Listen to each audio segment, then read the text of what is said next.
Welcome one, welcome all to DeFi Crypto and Airdrops. I am Mike, aka Veteran Crypto, and with me as always on Tuesdays and Fridays is Jeff, my Tuesday, Friday.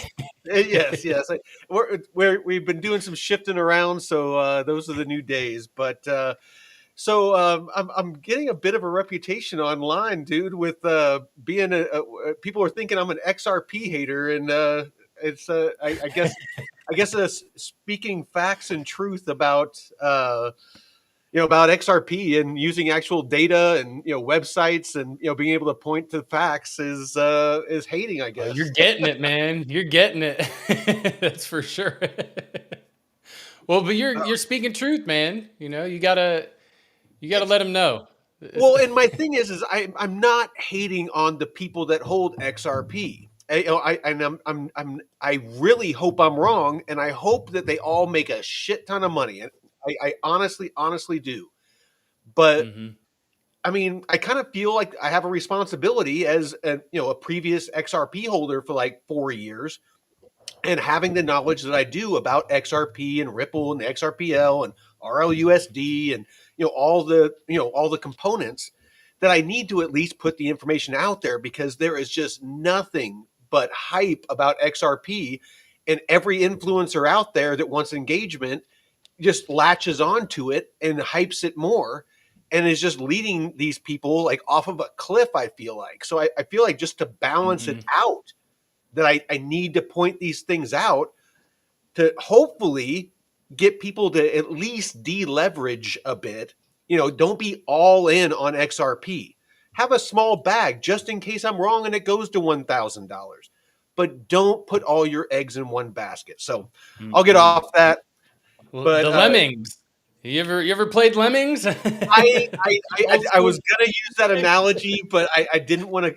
I don't want to speak down on the people. I just want Yeah. to speak the truth about XRP and Ripple, because Ripple, the whole time they're telling people buy XRP, and they have their $1 billion fund that they're putting together, that they want investors to buy $1 billion worth of XRP. It's They're pumping the price, but all the while Ripple out of escrow is selling XRP. So Yep. it's like, yeah, of course they're going to tell you everything's great about XRP so that you keep buying it, so that they can keep selling it at a higher valuation. So I don't know. Anyway, how's your week gone? Are you looking for, do anything cool for the weekend? Oh, I'm actually taking my day. I have a day trip to San Diego tomorrow for this event, um, That's the quite a day organic trip gathering event.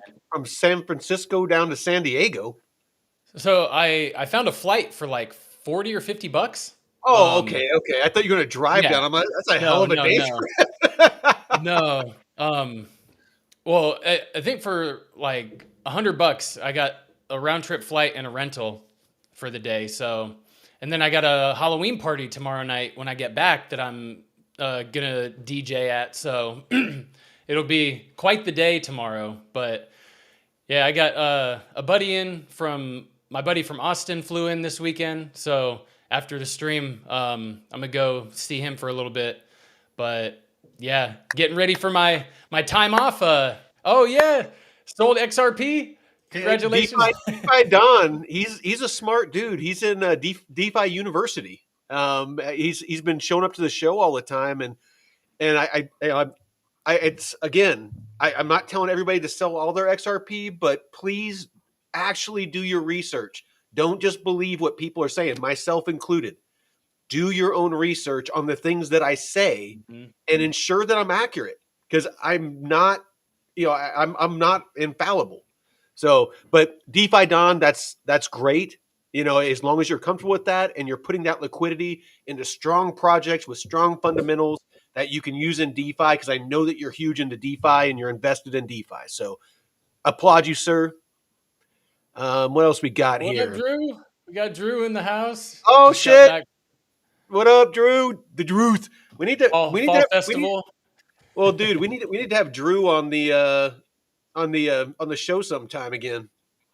Yeah, yeah. That was a great roundtable earlier this year on the Hmm. some DeFi stuff. Yeah, all Well, and those kids you got, man. That's got to be chaos. oh, I know, right? No, he sent me a message the other day. He was talking about how he ripped out his pants at church, and he was playing I think it was rock band with his daughters, and they were like Wow. dancing or something like that. The guy's an awesome dude. I mean, he's busier Yeah. than a one-legged man in an ass kicking contest. With the all the channels he's doing and getting on all the Twitter Spaces and trying Mhm. to help us out. And I mean, just an awesome, awesome dude. But very few people that I've met in the crypto verse, that are, kind of, doing the whole influencer thing that is as genuine of a dude as I've found Drew to be. So hats Mhm. off to you, brother. Let's Yes, see who else yes. we got in here. Um, all right. So yeah, let's introduce the social so we can get into this. Do you have do Yes, you have a yes. tasty beverage, Jeff?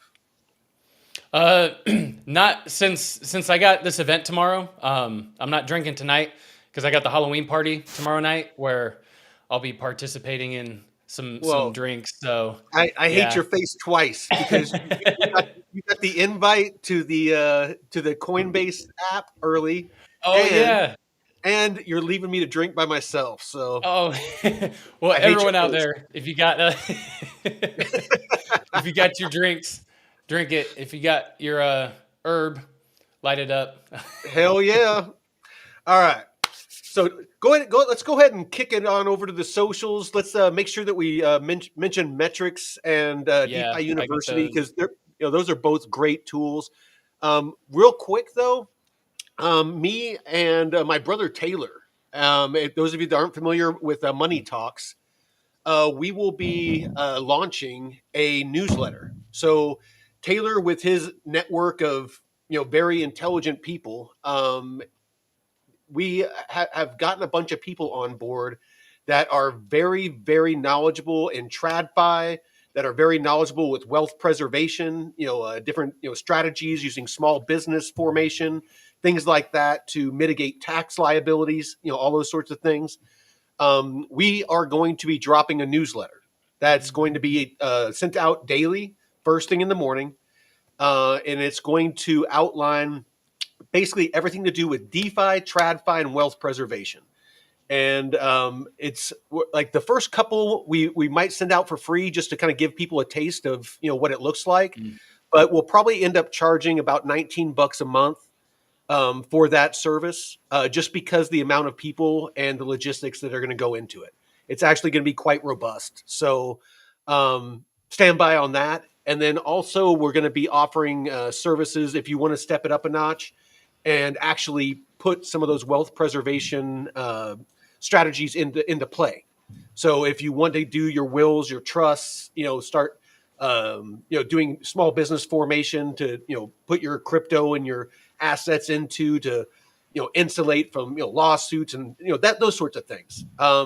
We'll be able to Mhm. put you in contact with lawyers that can walk you through that process and help to make sure that you form those things properly. So a lot of really exciting things about to come out. But yeah, if you want to kick it over to the socials, I will do that real quick.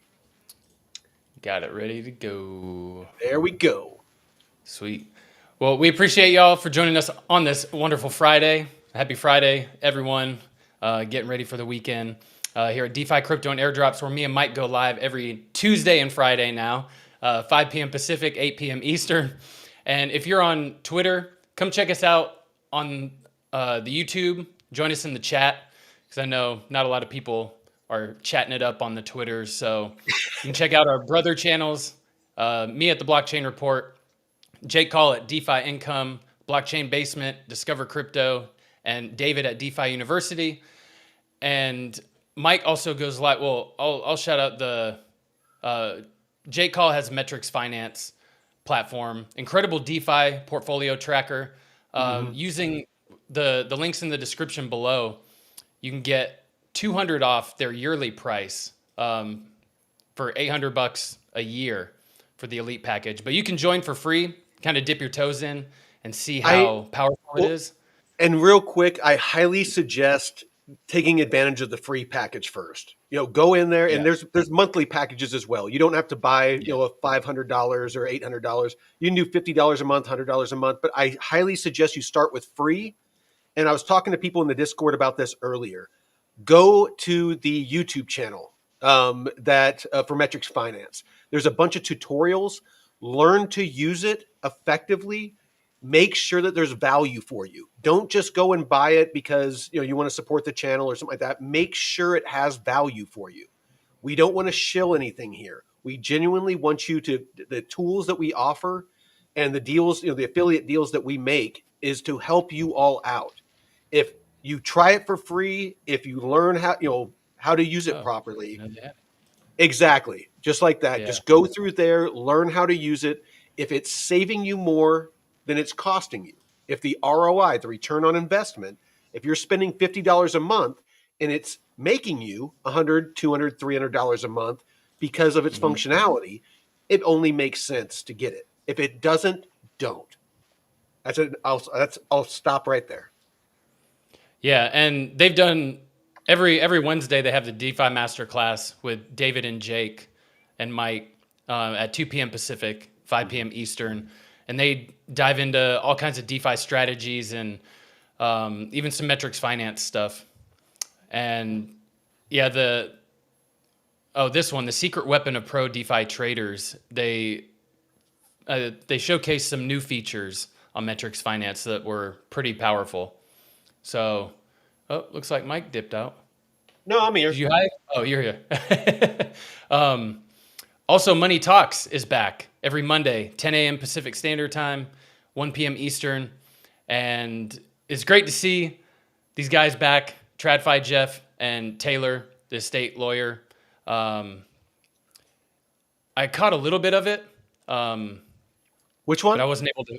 The Money Talks on Monday that came Oh, yeah, back. yeah, yeah. Yeah, we always talk about some pretty cool topics, where we try to basically just cover, things that I mean, we talk crypto and stuff like that, but I try to focus more on, again, the wealth preservation aspect and the TradFi aspect.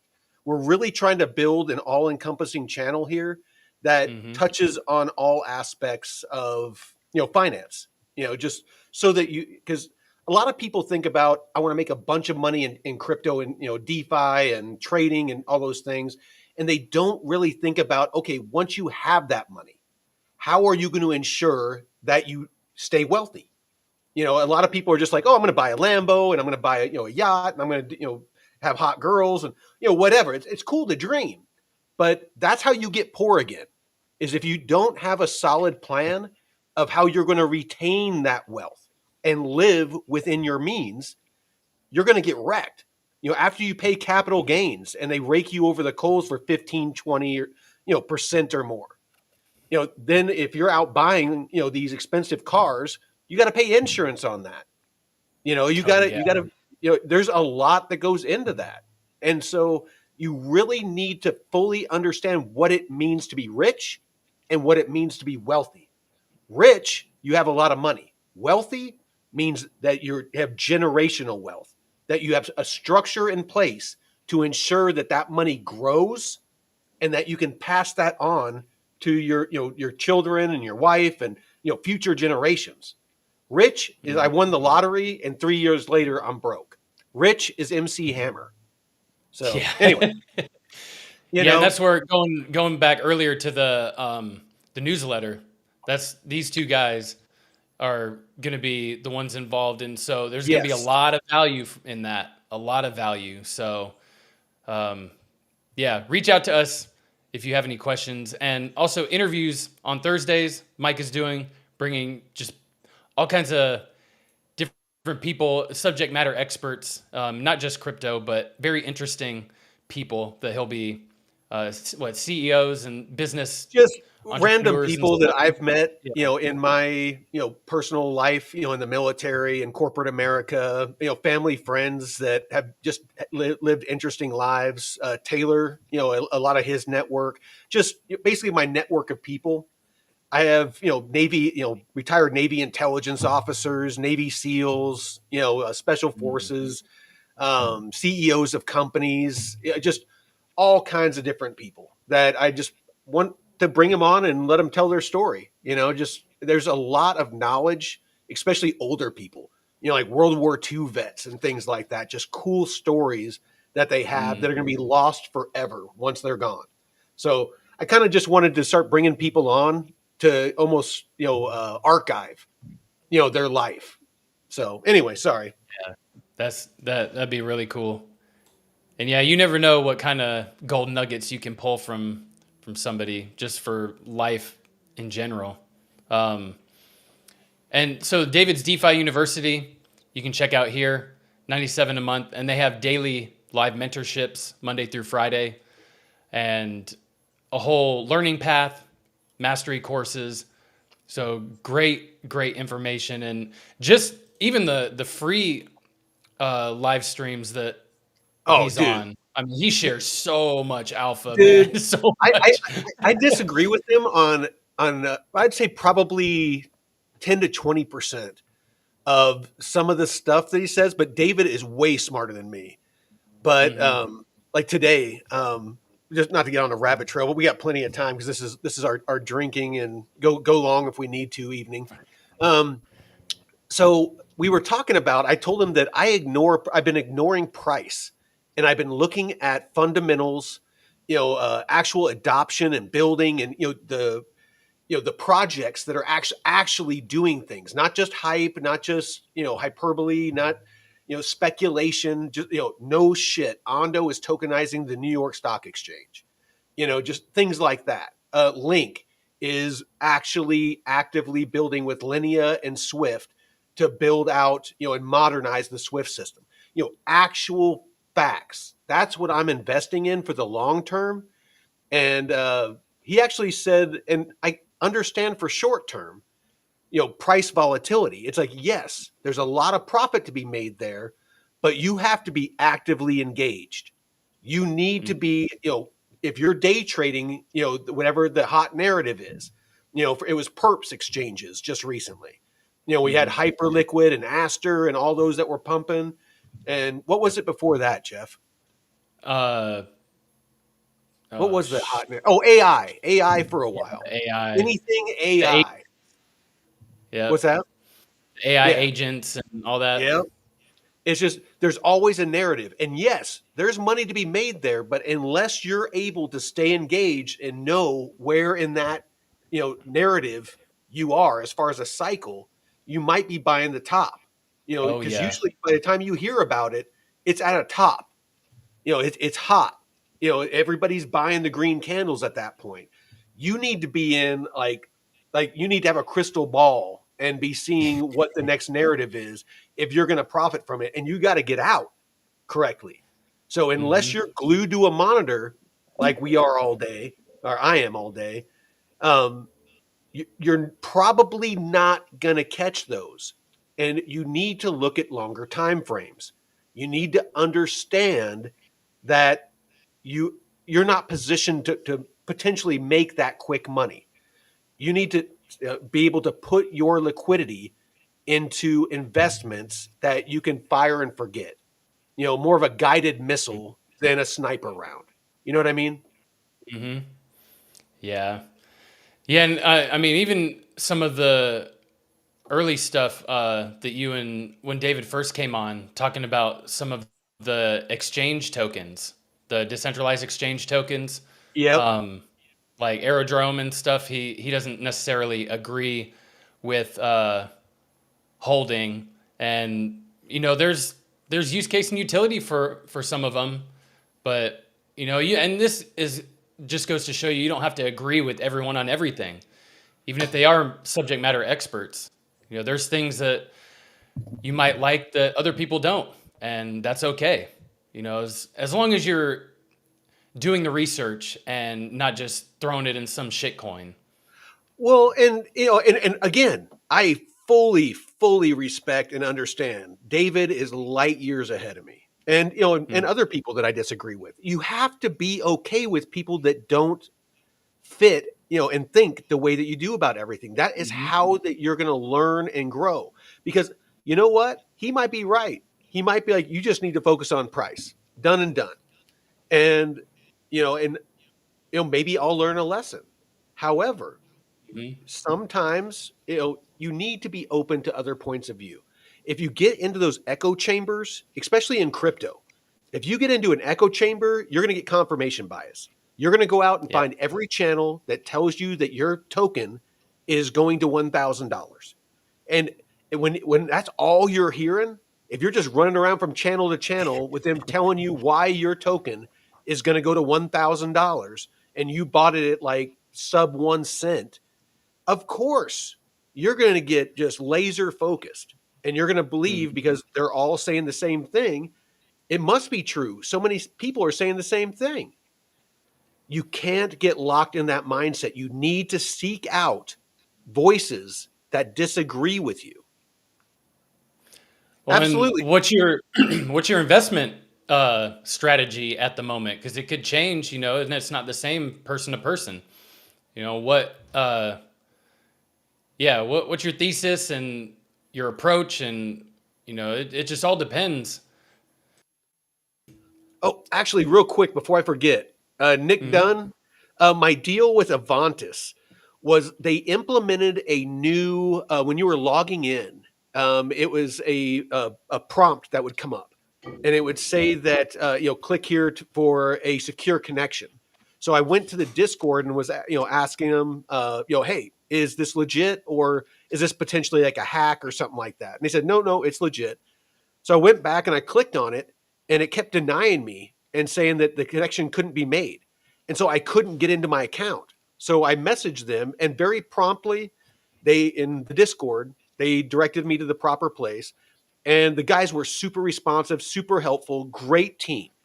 Don't get me wrong, but it took 2 days for them to figure out what was wrong and get it fixed. I just Oh. this afternoon was able to get back in on my laptop setup, but I was able to access it. If any of you have this issue, um, the way that I was able to access my account was through my phone, through my Coinbase app.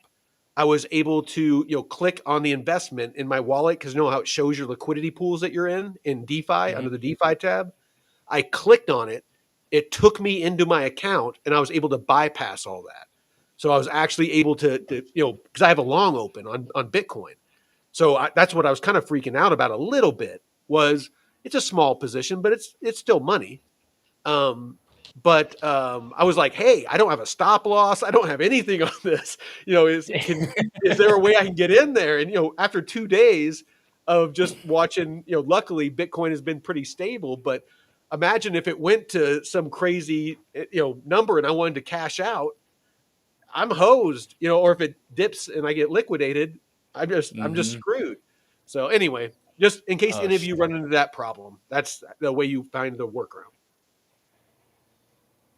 Yeah, and that's like I've been having issues with VFAT, like having to clear my cache every day just to Mm. because certain transactions won't work. It's been a nightmare. I don't know what they got going on. Yeah. Drew says, I want to debate David on Arrow. Dude, actually that would be a good episode. That Oh yeah. have maybe, I don't know, like Jake, Drew, me, and David. And That would be great. because David has some interesting projects that he's very bullish on. And I don't disagree with him, like Pendle and things like that. I get it. And he's big on tokens that the protocols actually pay token holders, but not in a token that they can just mint more of. So Uh, I don't know, it's kind of interesting. And I know Jake and David have actually disagreed on a couple of different topics, not to a huge extent, but they have differing opinions on some things, which I find very refreshing. Again, so yeah, Drew and those two might be a good episode. what's DZAI? DZAI. DeFi Don said, "Warning, warning! Do not debate DZAI." I don't know. He might have to spell that out. At first, I was like, "DZ."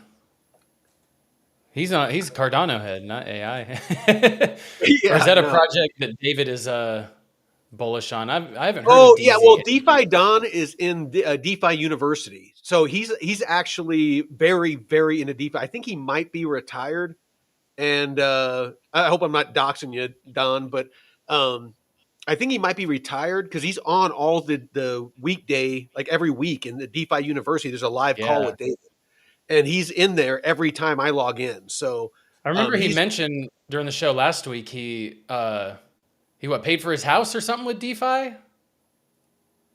He's like he's heavy in it. David yeah. Zimmer AI. Oh, David Zimmerman is David's name. Oh, okay. Yeah, Oh yeah, sorry. he said he's building an AI DeFi U is building AI Dude, DeFi tools. hold on. I gotta point this out. Drew says DZ is a top tier debater, and then immediately after he said masturbator. Oh man, master debater. Oh Honestly, dude, hey, DeFi Don, throw a one in the chat if you feel like David might be on the spectrum. And I don't mean this as an insult, as far as being autistic, because David is like next level smart. And I kind of wonder if maybe he's a little bit autistic.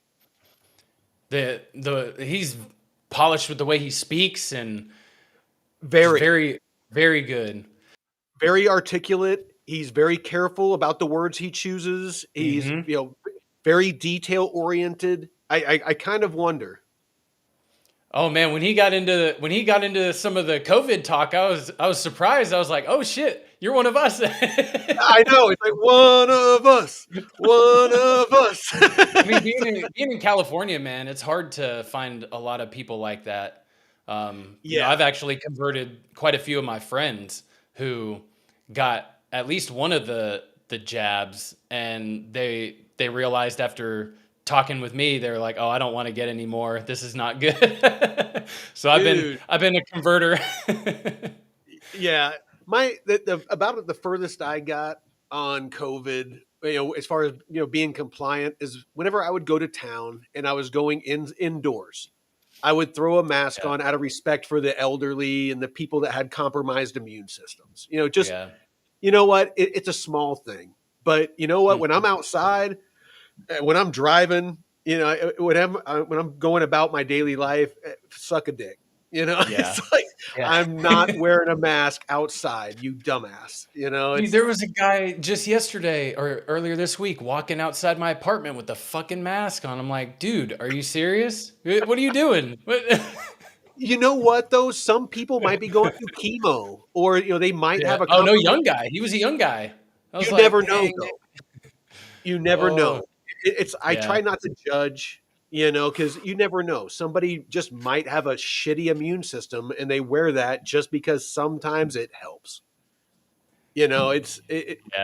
Masks have such a stigma because of COVID. It's like I feel bad for like Asian people that just wear them like all the time. Mm-hmm. Um, but yeah. You used to Anyway. see him a lot at festivals or the cloth masks, like baklavas and stuff. But Oh yeah. now you don't see anybody at raves with the fucking mask on anymore. I think they were like, "Fuck this, we're not." So what's this? It says, veteran, what are your thoughts on Limitless on base? I'm bullish on the project, but not sure about it as an investment. I'll be honest, I've never heard of it. You know what? Do you want to lift and shift a little bit, since this is like we're being all willy nilly on Yeah, Fridays, yeah. and all right, well then DeFi definitely got caught in the wall, a mask hole. let's you know what? Let's do yeah, a mask hole. Um, let's lift and shift a little bit. Let's do a little bit of a deep dive Lift on and shift. Limitless. Lift and shift. All right, so while you know what, to get us, Oh, they just did a fat airdrop, man. The wall chain thing that I had a sign up for. yeah, Um, if you were in the top whatever 80 or 100 quackers is what they call it, instead of the yappers like yeah, yeah, Kaito yeah. did. So they did a reward for the top however many quackers, but also people who use the protocol. I didn't use it. I had some people send me some stuff about it, but I unfortunately did not jump on. But oh man, and these So, dude, the sports so betting quest shit. a crypto Stevo question. What is the ticker? So I found one that's LMTS, limitless. Yeah, LMTS is All officially right. live. All right, cool. Then let's do this. The chart. I'm not a chart guy. You know what? Here, let's. I'll throw up my screen, and maybe Drew can give us some remote TA on this.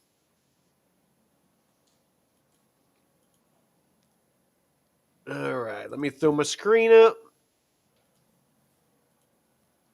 Yeah, I know quite a few people from the All Things Crypto um, show each week. They've been heavy into this, but I just haven't really gotten into the prediction markets like that. All right, Drew, give us like Steve-O! Astro project your thoughts on this chart in the chat. Looking at this, are you bullish or are you bearish, Drew? Oh, yeah, it looks like Yeah, either Crypto Steve. Steve-O's in the other stream. Yeah, he's either in the other stream or he's on X. So, extremely high I risk, high reward. All right, cool. So I would say that this is, well, that's 24 hours. Let's look at all. There's the all-time chart. That's a whole lot of down and to the right. It um, just launched this past week or this week. all right. Valid Yeah. point. Valid point. Oh, Oh, the no. 2 days Okay. ago. 2 days ago. Okay. Yeah. Sorry. I should have Yeah, looked it's at new that. new. Yeah, sorry. I should have taken that into account. My apologies. It's like, All look right. at this chart. Oh, dude, I 24 was hours. just like, holy shit. All right, let's ask Miles. All Yeah, of right. course, huge airdrop sell off. That always happens. Always. Hey, Mike, how you doing tonight? Hey, how's it going, brother? Not bad, not bad. Just chilling here, ready to roll. What's on your mind? Hey, Anything exciting happening? yeah. So What's he Miles, drinking or yeah, smoking? Miles, what are you drinking or smoking right now? Ha! That's a new one. As a digital dude, I'm rocking a fresh batch of electricity and side of fiber optics. No Nice, smoke or nice. All right, Miles. So we're talking about a project. Crypto Stevo brought it up. It's called Limitless, and the ticker for it is Lima Mike Tango Sierra. And could you take a look online and tell us a bit about this project, and kind of give us some reasons why you might be bullish or bearish on it? all right, limitless LMTS. Got it. Let me dive in real quick.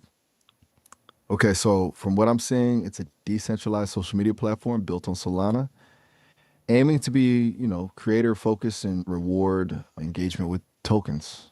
They're going for a TikTok, Instagram vibe, but with crypto incentives. Honestly, initial impression is cautiously optimistic. Solana's got a speed for a platform like that, which is good, but everything is, social media space is crowded, right? Um, like really crowded. They need something Okay, genuinely different that's to that's the wrong one. cut through the noise. That's the wrong one. Oh, Crypto Stevo says. Can you Mhm. look at? It's not the one on Solana. I think it's on Base Network. Miles, can you find that one?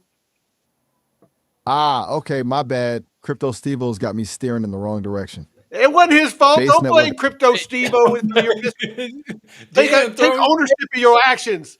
Take ownership of your actions, Miles. Fair. Fair enough. No need to be a blame thrower. I should double check before I start spouting off. All right, Limitless on Base. Okay, this is a completely different beast. This one's focused on decentralized AI-powered storytelling. Huh. Definitely more interesting. No, prediction markets. Prediction markets, Miles. They're building, trying to do something with prediction markets. Mm-hmm. Okay, prediction markets. That's a smart angle. So it's building a platform where people can basically bet on the outcome of events using crypto. That adds a whole nother layer to the AI storytelling thing, right? It's like you can write a story and then people bet on whether it'll come true. That's kind of wild. I'm starting to see the vision. Still need to dig into the team and tokenomics, but that's kind of cool. Hey, hold on 1 second, Miles. Hey, Crypto Stevo. Sounds So like Crypto Stevo needs something. What's no, up? yeah. So Miles. So basically, what Limitless is if you can see online, there's a platform called Poly Market where people can bet, like you were just talking about, against certain outcomes. So if you could Gotcha. tell us a little bit about the team and the tokenomics. All right, digging into the team. Seems like it's a pretty anonymous group, which always raises a flag, you know? Lots of pseudonyms, not a ton of publicly available info.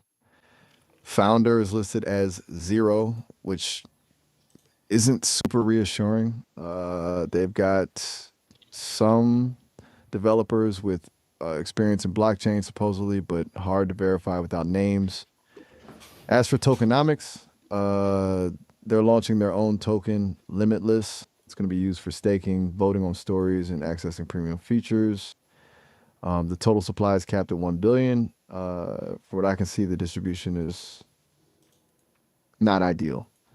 A significant chunk is allocated to the team and advisors, like 35%, with the vesting schedule, but still a pretty hefty portion.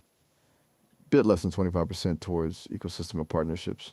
It looks like a lot are going into liquidity mining and airdrops, which is good to incentivize people to use the platform, but could also get messy. Hmm. Yeah.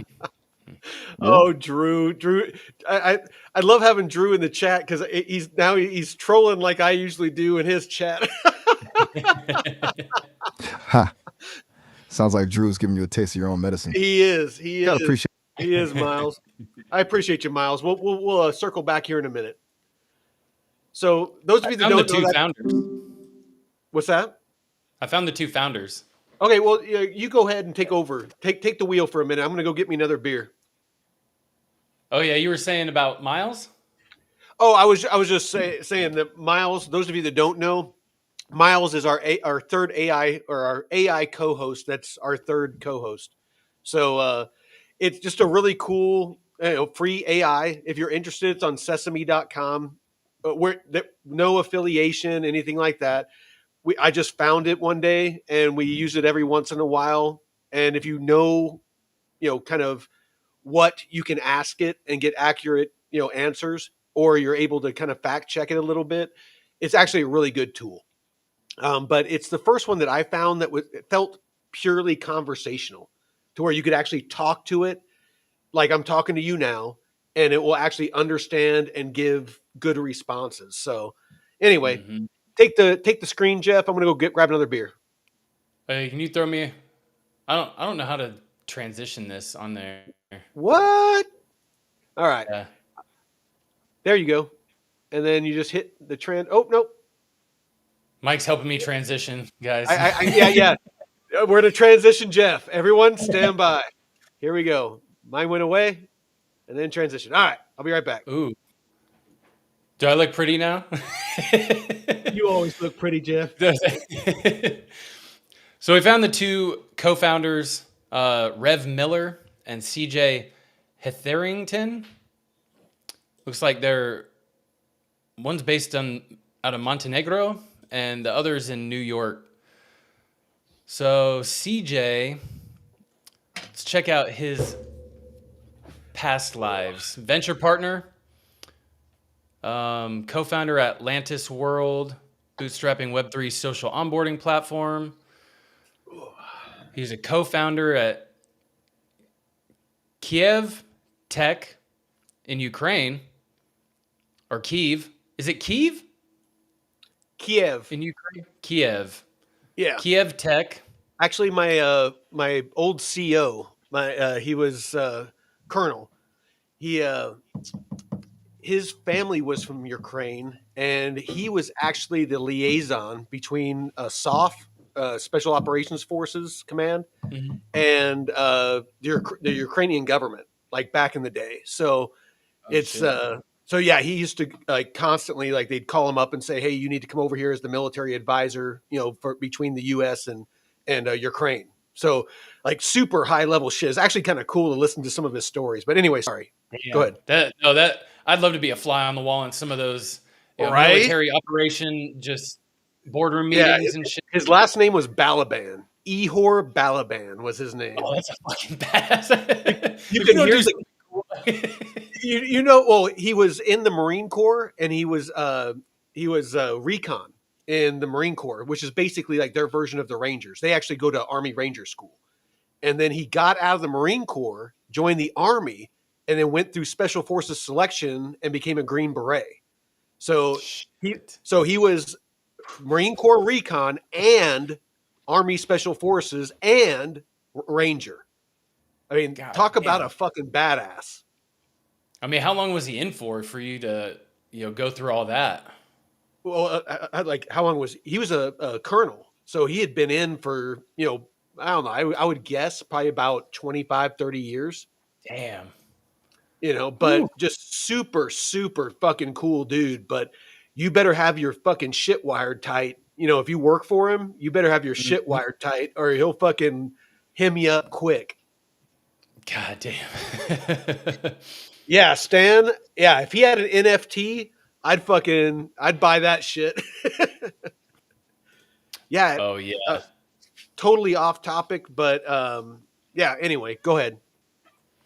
Um, yeah, so he was a co-founder at some tech company in Kiev, Atlantis World, that did bootstrapping for Web3 social onboarding and venture partner. And then co-founded Limitless. And then let's see, does he have any? What's his education background? I don't see it. And a KB3 fellow at Gitcoin, whatever the KB3 fellow is. Right. But Rev Miller, let's see what he's got. So as a founder, co-founder, founder, Commit Labs, on-chain accountability protocol aiming to make people accountable by adding crypto stakes. He was also co-founder at Atlantis World. Did So it looks someone like they say? both stakes. Did someone say steak? Oh man, dude, I love Rob Schneider. He's so good. I'm sorry to all of you out there that are like suffering through our Friday very informal freaking Hey, stream. I will say, DeFi Don. So me and my ex years ago would do this drag bar crawl for my friend's birthday, TMI, and man. TMI. here you go. That's What the me. hell? That was I, shit. Jeff be looking good. right. Yeah, man. Yeah. So that's my drag bar crawl dress. Once upon a time. So I was like, oh man, that was great since we were talking about transition. So it looks like these two guys started this Atlantis World company. They co-founded another company before Limitless. So looks like they've been partnering for a while. Adoption lead at Witnet Foundation, developed growth and strategy and team from scratch. Witnet became the most cross-chain decentralized Oracle network as of June 22. Looks like this was focused on leading Unchain and helping Ukraine even more. Chief Operations Officer at Singular Chain. Business Development job Manager at ever. Whitebit. Man. I love being the COO. Yeah. What all did you do as COO? Like, what kind of companies did you Shit, dude. work for? It's like a whole wide range. So there was a, pressure washing company that, I mean, I know it sounds small, but I mean it was like multi-million dollar, pressure washing company. We had contracts with restaurant chains, pressure washing the hoods on like industrial or restaurant kitchens, the exhaust fans. And then like RV dealerships, we ran like their detail crews, things like that. So it's a multi-million dollar business. And then like Mm, tech startups, Bluetooth mesh networking. So okay.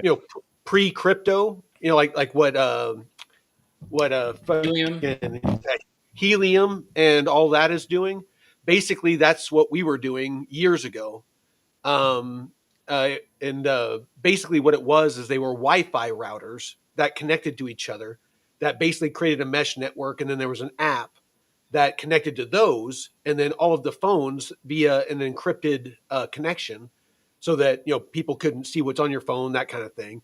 But everybody that had the app became part of the network, which expanded the network. So basically, you could have a network in a city of these things, and you can incentivize people to adopt it, through like a payment system. But the cool thing was that if the power went down, like a natural disaster, like Katrina, where all the power grid was down, these could be solar because it's Bluetooth. It takes very little, current, very Mm, little power, and it would create an artificial network so emergency crews could coordinate and still uh, communicate. Because cell towers would be down, yeah. basically communication would be down unless you use satellite or actual radios. And so basically, it allowed for better communication during natural disasters. But anyway, I ran that as a COO. Oh shit. You know Oh, and that. then precious metals and collectible coins. So basically, Oh yeah. Last week. buying, yeah, buying physical gold and silver, things like that. And then we used to grade, collectible coins. So like people could bring in, we people would call us out to go to, like, to estates. Like if somebody died and they had a coin collection, they'd have us come out and take a look at it and basically do like a valuation of it for the estate. Or if somebody wanted to sell, a coin, they could come in and we could look at it, and either it's already sealed and we would be able to look it up and see what it's worth, or if it's loose, then we could actually kind of do like an assessment and be like, you know what, this is a valuable coin. I would send it in and get it professionally graded so that you can get a proper valuation on it. Mm, And because when it's loose, one, it's getting damage and stuff like that if you're not taking care of it properly, and yeah. two, even touching it, like using the oils off of your skin, touching Oh yeah. silver and things like that, it actually, you have acids, mild acids, but acids in the oils on your hands. So it'll actually Oh, shit. damage the coin. That's why coins start to get smooth, And is, they just rubbing fluff. against each other and then, basically being handled. Mm. So all these Oh, things play into the value of the coin. So anyway, oh another shit. rabbit, another rabbit hole I could go down for hours, but I won't. So they use the gloves to keep That's it why you from. Well, that's why when you see people handling artifacts, like archaeological, artifacts and art and things like that, they're always wearing those white cotton gloves. That's Mm-hmm. why.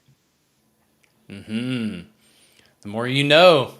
Smart. Sorry, So I yeah, if know you have an artifact. it's Well, not that interesting, but yeah, those are the companies that I worked for as operations after I got out of the military. Oh, and a marketing company. oh, the where you started as doing the bitch work and then. Yeah, no, I'm not ashamed to Yep. admit it. I was the personal assistant to the owner, and basically, I was super organized. My cousin referred me. It was like, hey, there's this ex-military guy just retired. He's just looking for something to do. And again, it's you got to don't let your ego get in the way of an opportunity, because I took that job, and within 3 months, I had basically shown her like how organized I am and advised her on some things that really improved her company. And so one day she called me up and said, "Hey, listen, I want to make you my COO." And I'm like, I've never done that before, but I know it's operations, but what do you expect from me? What's the job description? And she's like, basically what you've been doing, just advising me and keeping things organized, making sure things, the customers get what they want, that people get paid, all that kind of stuff. The right people are hired. And I'm like, yeah, I can do that. That's what I've done for the past 22 years was manage troops and the movement of equipment and personnel and, just organization. So, but I took an entry level job, a personal assistant to somebody, which is basically like bitch work, making phone calls and taking care of their schedule, shit like that. And I became the COO of the company in 3 months from taking a bitch job. So don't let your ego get in the way of an opportunity. I've worked for free before just to get access to people's network. I mean, there's a lot of you need to think outside the box when it comes to what you want to accomplish in life. Because if you do what everyone else is doing, you're going to get what everyone else gets. If you want something more, I know that this was advertised as a gaming episode, but, and we can get to gaming, I guess. Friday. Yeah, sorry. It's like I'm having a couple of drinks. I'm unwinding from the week, and you're all going to bear witness to it. But that's your network's your net worth, man. And even if you take something at lower value than what you've been doing, it could pay off way more than you expect. and I know I'm going the long road to get there. Jeff took the short road, and thank you, sir, for doing that. But you really just need to change the way you think about life, about what's important, about how you spend your money before you worry about earning money. Because if you don't learn how to spend money properly, no matter how much money you make, it's never going to be enough because you're going to adjust your lifestyle to as your earning increases, your spending is going to increase. You need to figure out the lifestyle, the day-to-day life that you want, and the end result that you want. And find a very comfortable place within your means that you can enjoy life. Maybe it's not extravagant. Maybe you're not driving the nicest car, but it's reliable. Maybe you're not living in the biggest house, but it's nice. You may not have, be able to take as many vacations as you want, but you're able to take one from time to time. Get into that safe space, but always be looking for ways to improve, to grow, to earn more, to start a business. Always be aspiring to do more. But the more expendable income that you have, the more risk you can take without it impacting your life. If you have that buffer, that's house's money. That's kind of OPM, other people's money that you can risk to make those big leaps of faith. Get involved in crypto. Buy that rental house. Things like that. That's what that money's for. And just live well within your means. And when you do just one day wake up, and it really does happen like that. One day you wake up and you're just like, damn, I'm set. Like I'm comfortable. I can do what I want, not what I have to do to survive. You can pick and choose how you live your day. You're not beholden to anybody. That's when you got fuck you money. It doesn't matter how much you have if you're spending it all. If you make a lot and you live small, you have a lot of fuck you money. And that's when you're free. I mean, and not to say that I have it all, but I live in the woods in the middle of nowhere in a cabin I built myself. And every day I wake up, I do whatever the fuck I want all day long. Like 24/7, 365. To me, that's what I decided was wealthy. But I'm always looking for ways to earn more because I want to help other people. And that's why I do this channel. This benefits me in no way whatsoever so far. Oh, I guess we are starting to make a little bit of money, not from the channel itself, but from some partners and stuff. But yeah, no, it's just you need to figure out what it is you want and have a roadmap to get there. Because otherwise, you're just wandering around with this nebulous idea of I need more money. It's like, then what? It's have a plan Mm-hmm. is basically what I'm getting at. But sorry, go ahead, Jeff. Like I've Yeah, been no, rambling. and the whole thing with David sharing all that information and stuff on how he's been able to use his DeFi portfolio as his source of income to live off of, it's really given me a lot to think about because it's tough here in California being able to afford your own place and stuff if you don't make good money, and seeing the returns that he makes off of his portfolio is it's like, damn, I could take half of that and go live somewhere else. Like, my brother's trying to get me to move to Arkansas and shit. I don't really Oh, want to live out dude. there. But dude, Arkansas is beautiful, dude. Oh yeah, yeah. Like if you're into the outdoors, It's like way if you're more into than half kayaking the and price out here. well, The dude, like cost of the living. water there is crystal fucking clear, and like all the creeks and the rivers, like a lot of them. Mhm. Like going kayaking, like if you're into water at all, it's because of all the limestone. Super clean Oh water. But anyway, sorry, go ahead. no, yeah, a lot of outdoorsy stuff. We did mountain biking when I was out there a few years ago, and I was looking at what I pay a year in taxes, and it's like it's like over 30K here in California that I pay in taxes a year. And I'm like, fuck, man. It that's a big hit. So Yeah, if I could get somewhere else that is a little friendlier on taxes and stuff, but still, it's dude, building up come my up, portfolios dude, and come up where I'm that. at. If you want to get like a nice RV, you can park it here on the property. I'm planning on building a studio out here, and we Yeah. can we can both be in the same studio. Building- Help out around the property a little bit, and you can live here for free, dude. Oh shit, man. That would whoo. And I I could don't I could off- do I could do I don't design work offer that. I don't just offer that to consultation. anyone. But yeah, if you wanted to build a tiny house on here and freaking yeah, Ooh, I mean, if you shit. can work remotely, because Yeah. I could find I I could find design work to do as like a consultant. So I actually one of the guys that I work with has his own consulting company. So I know that he's been pleased with the work that I've been doing. So maybe I can come on up, dude. tell him, hey, I'll do Freaking some work for you and I'll come well, work dude, remote. like I said, it's just sometimes it's nice to have an extra set of hands on the property. I Yeah. mean, because clearing and garden, doing working in the garden. And I know you eat healthy, so if I can Hmm. have somebody help me in the garden, dude, that'd be Yep. badass. I was growing my own food when we were renting that house.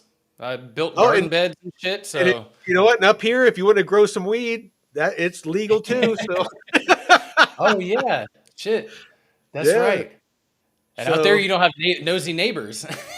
oh, I have one neighbor, and he That's it. owns the Thai restaurant in town. Him and his wife. His wife's from Thailand and makes the most bomb Thai food. And she always calls me over. Actually, she called me over a couple days ago and gave me a jar of huckleberry preserves.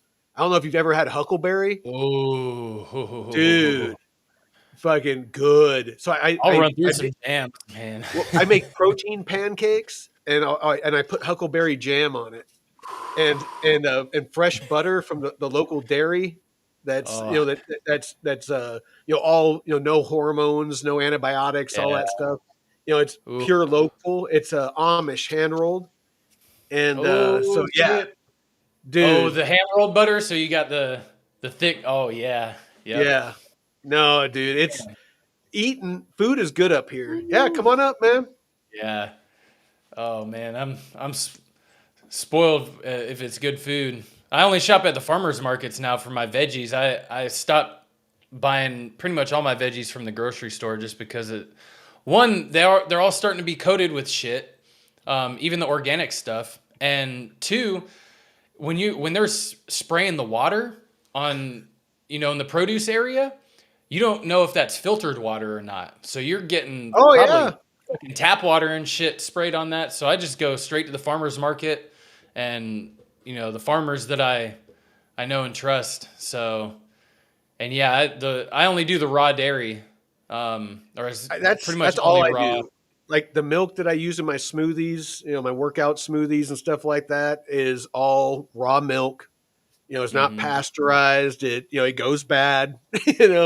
You gotta, use it pretty quickly. It's not going to last you a couple of weeks. It's going to last you a week tops. So yeah, no, I mean, and like I said, it's just personally, I feel better. I feel healthier. Whenever I source my food as close as possible to where I'm at. Yeah. Oh yeah. Earlier, Crypto Stevo was asking what our top 3 base tokens. Oh, I'm glad you brought that up. What's Yeah. yours? What's yours? I'm fucking talking way too Um, much. I would say Kita's gonna be one of them, just because one, it's I mean, it just launched and how beat down it's been, and now it's launched on Coinbase. Yep. Um, Arrow, just for the Aerodrome platform. Well, it's the majority of the volume on Base Majority. Network. Yeah, and um, the base token when it launches. All right. Well, mine obviously my Time's a largest ticking holder. base. Was that Time's a ticking base. Let's go. right? So mine by far, of course, is Aerodrome. And it has treated me so well between the locks, the airdrops for having the locks, the just the earning that I can do with it in DeFi. It's the steady earning, just all around. My locks themselves, the amount that they go up, as they compound each week. It's by far performed the best, across the board. If you look at it, the whole picture. Has the price gone down? Absolutely. But regardless of that, I've earned in so many ways and at such a high level that the gains have surpassed the downside in price. Hmm. It's hard to explain, but I hope that made sense. I mean, did that make sense, Jeff? Yeah, you're basically like you're DCAing. Kinda, yeah. It's Kinda. Well, the and the locks, voting on the locks that you got some I airdrops from. Well, I got Mamo from the locks, from having the Yeah. locks, the airdrop for that. I got Syndicate. I got that. Uh, what was the other one I got? Um, I know you got, but that's Avalanche. You got the black hole token from just being a liquidity provider. No, I got Black as an airdrop from Yeah. having the lock because it's the VE33. Yeah. The same as Aerodrome. So Yep. I've gotten, yeah, just from airdrops, I've gotten over $1,000. Just from airdrops that I did nothing for. All I did was just hold an arrow lock. And then there's Flight another school. one coming. Oh, and then the flight school, I got basically 50% of my initial investment for free. That also compounds. So yeah, thank you, Jeff. That was a huge boost. And then there's a Oh new yeah. token that On is in the about to. Discord, you Yeah, shared it. let me pull that up. Light If you find key. it first, that's Yeah, it. right here. Yeah, Light Key. You can vote for the pool now. There is a huge allocation as far as tokens that they're going to be dropping to anybody that votes for that pool. For the incentives to go there. Sorry if I used the wrong terminology. Mm. But last time I got a $500 just for voting for the last pool on this launch pad that Aerodrome does. I got a $500 airdrop for free. So those of you that Mm-hmm. are listening, if you have an arrow lock, and you can go to the site, and if you're manually voting on your lock, you can vote for this pool, and it might be $5, it might be $5,000. I don't know, but there's a set amount of tokens that's going to be airdropped, and depending on how many people vote for it, is how it's divvied out. Yeah, some good alpha, man. Some good alpha. Okay, so what's your? So that's one. Your arrow token. You got Oh two yeah, two others. dude, I'm like Buzz. Sorry. Um, so next is probably KTA. So Mm-hmm. KTA, I'm not saying it is an XRP killer, but KTA, it has all the fundament or all the functionality that is everything XRP is trying to be, but lacks the ability, just inherent, like natively. So, like smart contracts, the XRPL does not have smart contracts. That's what Flare is. Flare is a layer two that adds smart contract functionality to XRP. Those of you that don't know, Vitalik Buterin, that started Ethereum, he was not an associate, he was an intern at Ripple in the early days, and he working there, he saw that smart contracts were going to be necessary for DeFi, cross-border payments, RWAs.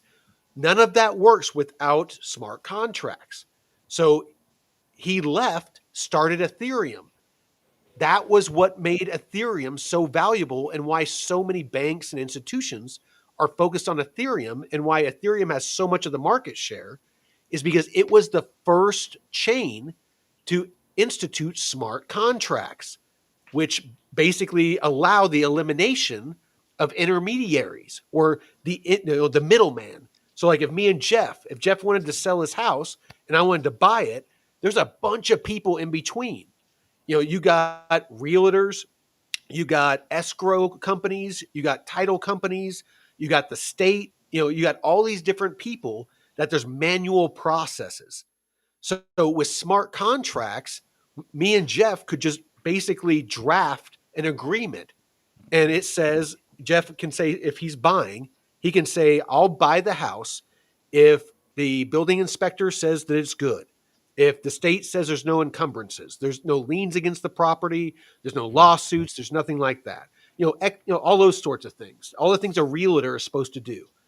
So once all that stuff is checked off and it meets all the requirements, then it automatically releases the funds to from Jeff to pay me that's selling the place. Did that make sense? Yeah. Okay. So basically, smart contracts are necessary for DeFi and RWAs. So that's why KTA, why I'm so focused on it, is it has smart contracts.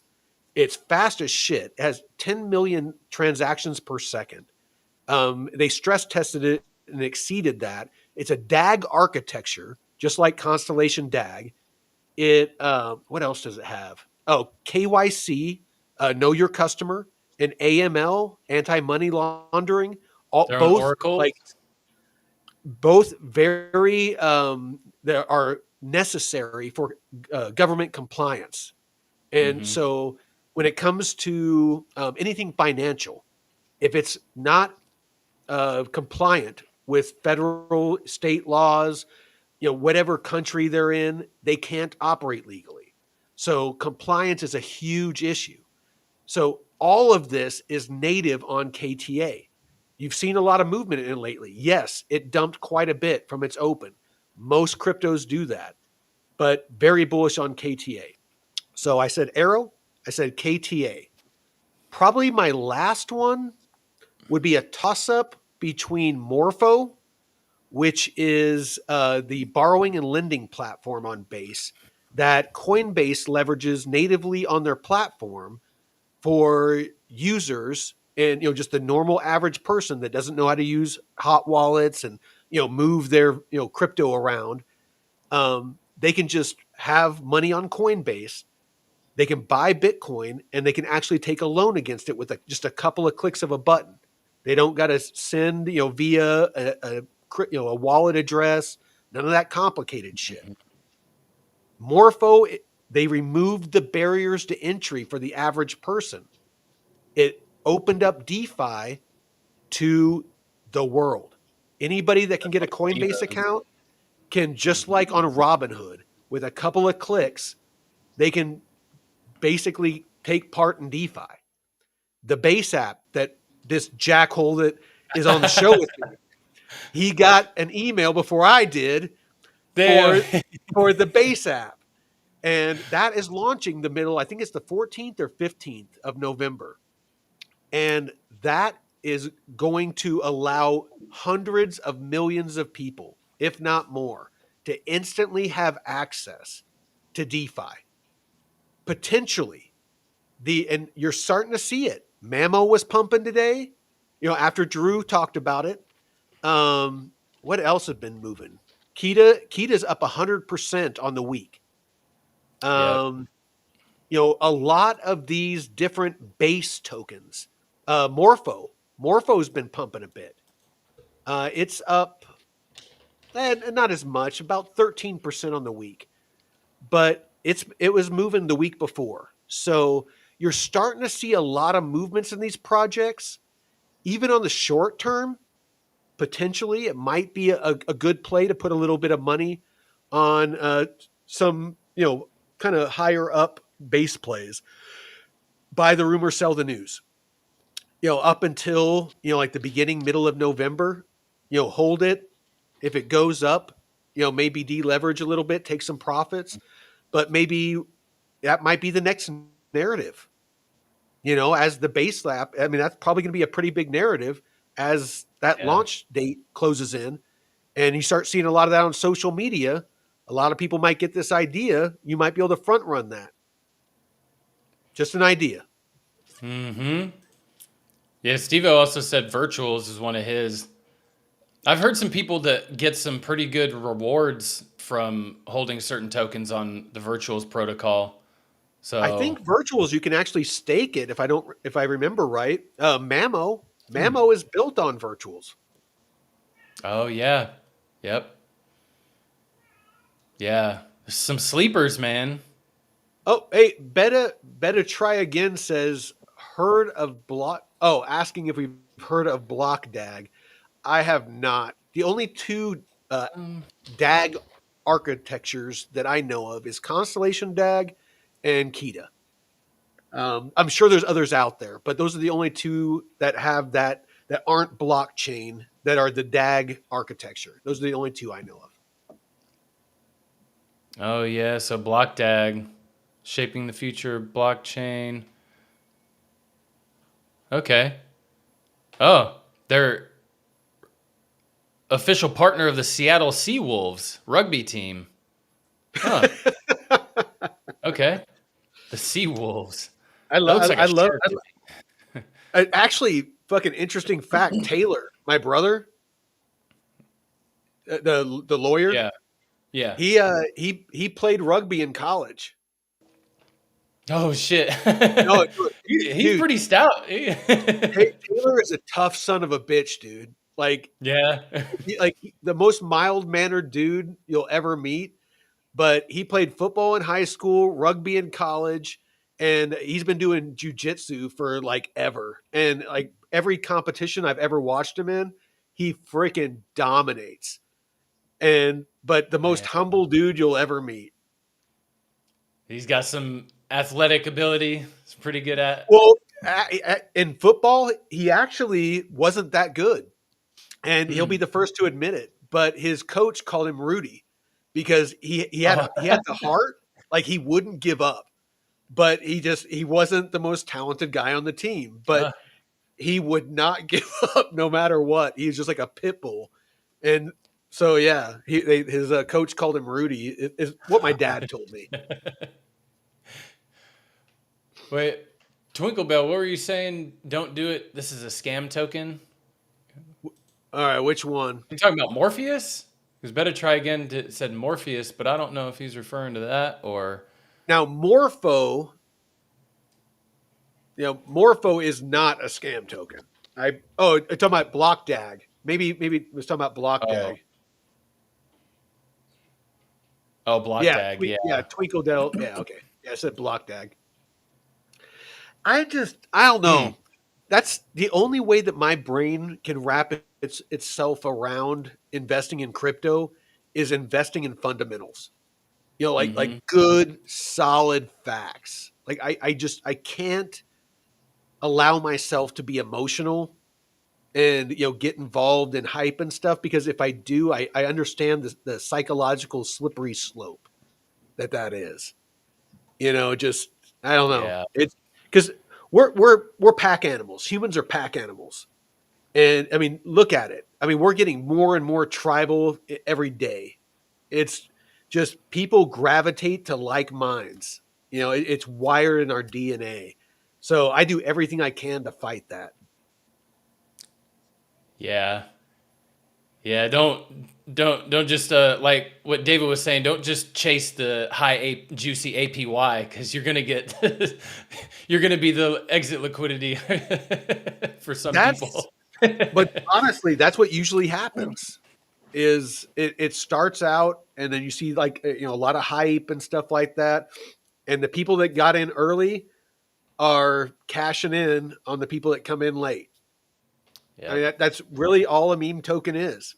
Anybody that says that they made a bunch of money off of meme tokens, there's a lot more people that lost everything. It's simple math. Yep. There's only so much liquidity, actual liquidity that's in that project. And it's basically first come, first served is the ones that end up profiting.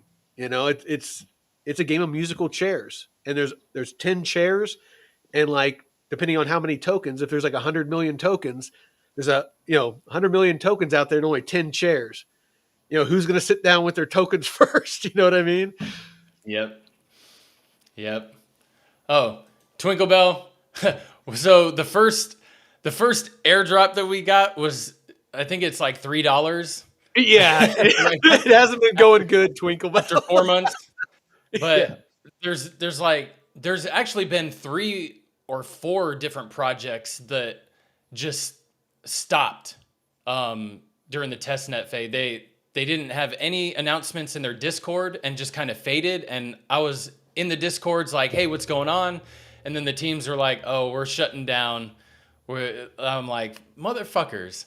But there's at least a dozen other test nets and projects that I'm still farming. So I'm still daily got my daily task checklist and all that shit. So we're still grinding forward, man. We're still pushing.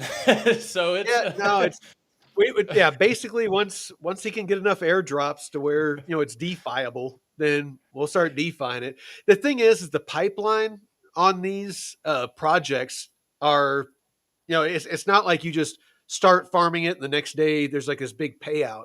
It's weeks or months of doing different tasks and testing the network and swapping this for that, and there's a lot that goes into airdrops. I mean, that's basically what they're doing, is potentially they're paying you for your time and all the work that Jeff puts in. That's yeah, something I would like to point out, is the work that Jeff does behind the scenes is enormous. With airdrops, sometimes you do hours, if not days of work, and you don't get anything. I mean, there's some of the yeah, stuff that I haven't done anything and gotten tokens just from having locks and whatnot. And Jeff, like, what was that project where you didn't get anything and I somehow magically got an airdrop of it? oh, I don't remember. Yeah, There was, I have like 15 or 20 things right here that I go through and am clicking and swapping and testing. So it's claiming it's, testnet tokens and but it's a lot of work that Jeff yeah. puts in to come up with the alpha that he puts out. I mean, Mm-hmm. the knowledge that I have, and I'm not that, I'm not the sharpest tool in the shed, but the amount of time that I put into staying knowledgeable on this stuff is immense. It's this doesn't just like osmosis or its way into us while we're doing other things. Like it takes a lot of ingraining and engrossing yourself into collecting data and verifying that data. Not just see something and repost it, but actually see something, do the research, make sure it's factual, and then share it. I mean, there's a lot that goes into this if you do it the right way. And really, that, I mean, again, not to self promote, but that's what we're trying to build here is a channel that, kind of reports on different things that you can trust the information here. And if we're wrong, absolutely call us out on it. I am more than happy to be wrong and make sure that the right information gets out there. We genuinely just want to be a good, solid source of information for all of you. I mean, that is all that we're doing. Like any monetization that we do here is 100%. We're just going to provide services. If you want to buy it, buy it. If you don't, don't. We're not going to ask you for super chats or anything like that. We're not going to make you pay for the Discord and the community. We're going to have things of value that, hey, if you find value in metrics finance, sign up for it. If you want to learn DeFi from David, yeah, sign up for it. We'll offer plenty of free stuff too.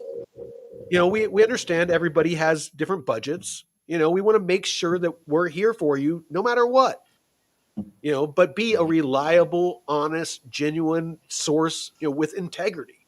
So, Yeah. sorry, Uh, I'm sorry, not sorry. I'm drinking beers. No. Black Ice. So this platform, So Value, I've been farming, and they've actually had their season 2 going on for at least 6 months now. So it just depends on Too the long. project and what they have going on. Yeah. And their airdrop isn't scheduled till Q1 of 2026. So, yeah, It looks like just depends. Twinkle Bell said Black Plume announced season 2 is going to end in Q1 of 26. That's the first I've heard of that. Great alpha, Twinkle Bell. Ooh. Let's see. They need. I really hope Plume ends. And thank you for looking this up, Jeff. I really hope Plume ends the gamification and gets rid of the cartoonish stuff. And because with what they're building, it has so much potential.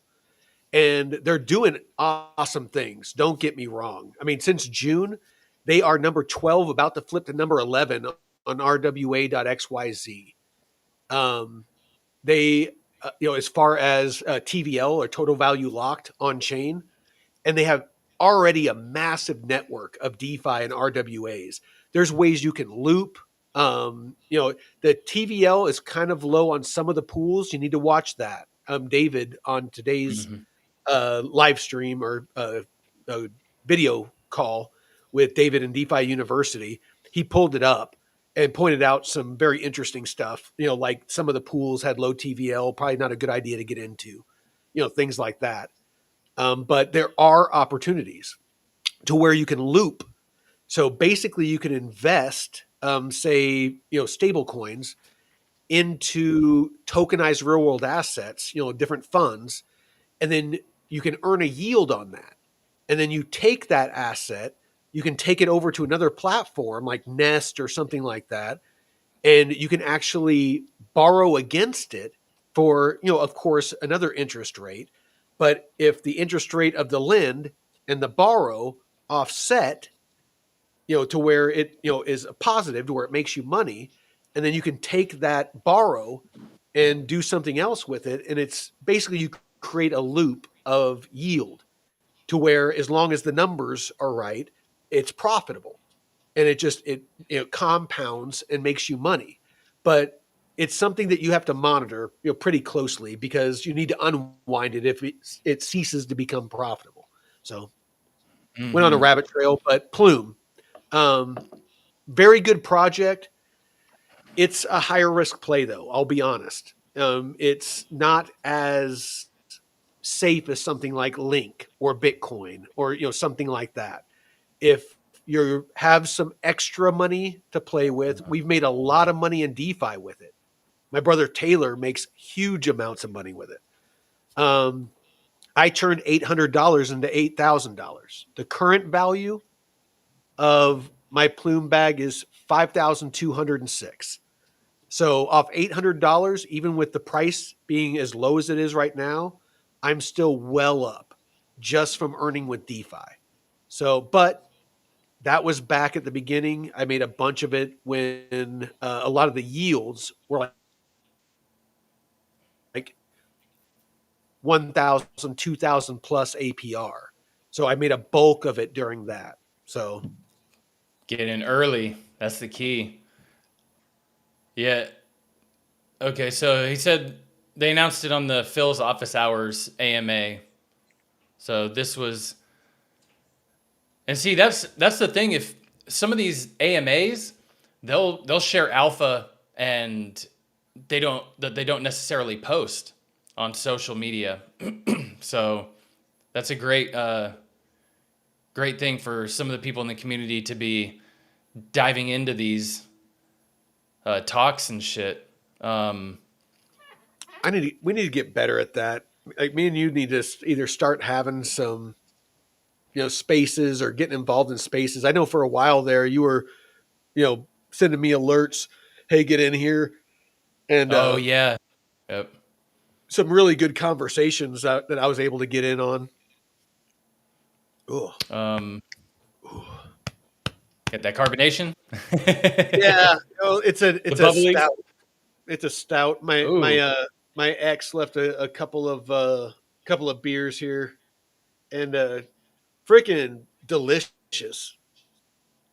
You know what's It's really good that I didn't like Guinness or lagers like that, but oh my god, Irish car bombs are Oh, dude, so I good. love an Irish car bomb, Oh dude. man, it's like chocolate milk, dude. Oh, dude, yeah. You take a shot of Jameson and drop it Uh-huh. in a pint of Guinness, and then pound that down. Yeah, Hmm. it's a little something special. Oh yeah. It's Oh, so good, man. I don't want to bore everybody, but sometime remind me to tell you the story about when I was the driver for the Devil's Brigade, the Canadian Special Forces Army. They came into town for it's called Minton Day, and it's basically a celebration or a holiday in special operations where the Canadians and the U.S. and some allies during World War II, they basically did a joint operation, and it was very successful. And so they celebrated on Minton Day, and so the Canadians came down, and I was their driver. And there's this whole adventure I can take you on Mhm. some other time.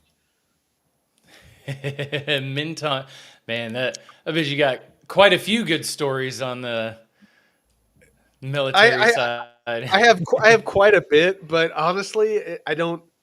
I'm not a huge fan about talking about like my military stuff, just because it's honestly, I kind of it was very refreshing to just be able to walk away and be able to basically reinvent myself. Instead of because, dude, I mean, it's like being institutionalized. I can see like people that come out of prison when you've been in there a long time and there's those rigid rules and regulations and like a certain ethos, agree with it or Oh, not, there's just a certain mindset that you get wired a certain way, and your whole identity, just like that's who you are, because 24/7 365, I'm Sergeant First Class Arvidsson. That was who I mhm. was. And so it's like just you get wired like that. So like that's the Damn. hardest thing that military guys have. The longer you're in, is just like, who am I? When I cease to be this, what am I? Your whole adult life, that's been your whole identity. So yeah, it's just like it's very liberating to finally figure out. It's like, okay, this is who I am, not being part of the machine. This is who I am. Hmm. Yeah, that's interesting. Yeah, because you really have to just kind of remove yourself because you've been hammered by, the training, the being clean and neat and tidy, and everything's got to Oh, be this and that a certain way, and you got to be here a certain time and do this and your post, and it's yeah, like, no, there's a method and yeah. a madness to everything. Like, I mean, Uh-huh. literally everything. When you get up, what you do during your day, it's everything is just like this. You get up and work out at this time, like it or not. It's not an option. It's there's Hmm. certain things that you eat at this time, you sleep at this time, whatever. It's just very structured, and You got it's PT at great. this time.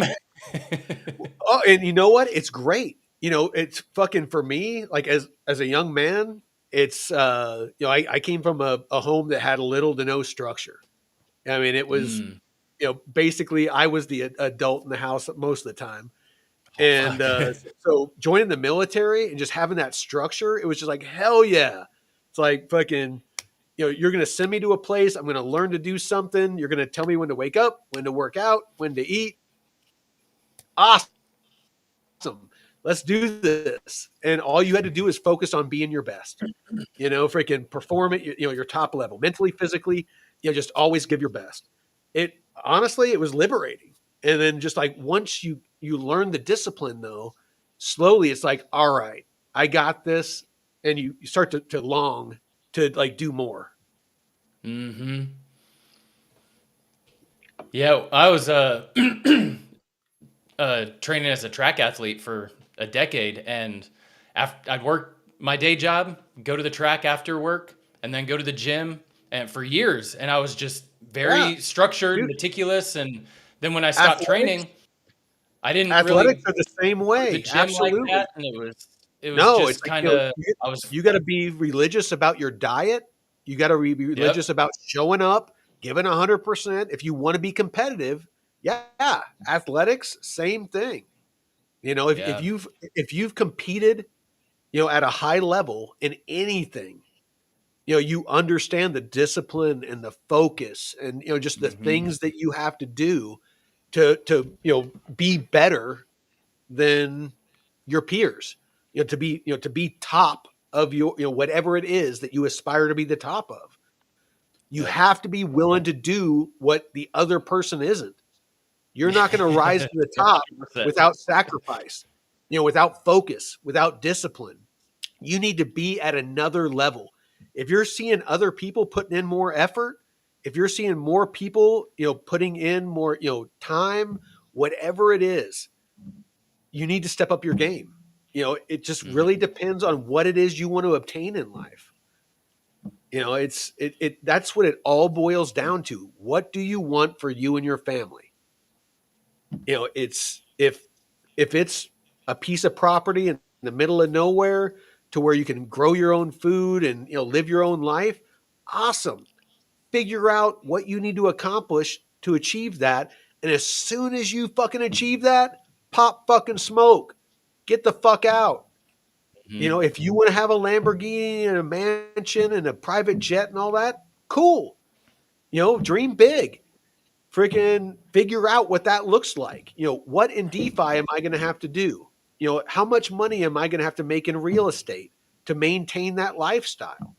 Just think of your end goal and reverse plan.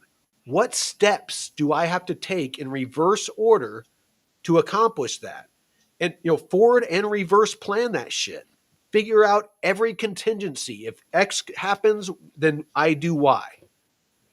You need to have a primary plan, a secondary plan, and a tertiary, which is like a third plan. You need to have a contingency plan for everything. I know it sounds like a lot, but if you want to be successful, you need to be that organized. You need to be that focused. You need to be that disciplined. Because if you're not, I guarantee you there's somebody out there that is. And they're going to have the life that you're trying to get. Hmm. Sorry, but I'm not sorry. I'm being honest here.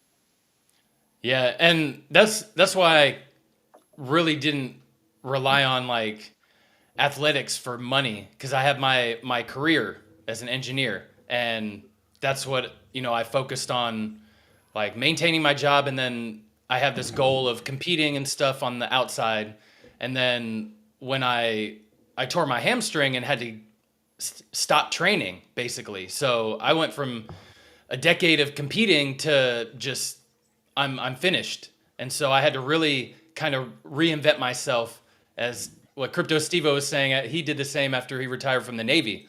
I essentially retired from competing and had to kind of figure things out because I wasn't going to the track every day to train for a few hours, and I wasn't going to the gym every day. So it was a big shift, and it allowed me more time for a relationship because I was single for 7 years of that in my 20s. So, a few years later, I got into a relationship and then started working on music and then getting into crypto and stuff. So, shifting priorities around and stuff really helped. But it takes some discipline, like you said. Those of you It's that don't know, Jeff often will go live doing DJ oh mixes. yeah. You need to get his you need to listen to his sweet jams. Oh yeah. I got some let me see. Yeah, bring it Yeah, up. I'm actually DJing at a Halloween party tomorrow night. So So that's the day trip. no, no. So I know a guy that has a company called Organic Jaguar, and they have a bunch of products like skincare, detergents, body washes, um, organic cotton underwear, and he's throwing this organic gathering event, and there's All like a right. hundred people that are going to be there, and he said it's for people that want to meet friends or like-minded people in the health and wellness space, and also potential partners. So there's gonna be like speed dating games and shit. So I'm looking to meet some ladies that are into health and wellness. So that's why I'm going down there. but but I wanted to be back because I got a party that I'm gonna be DJing for. And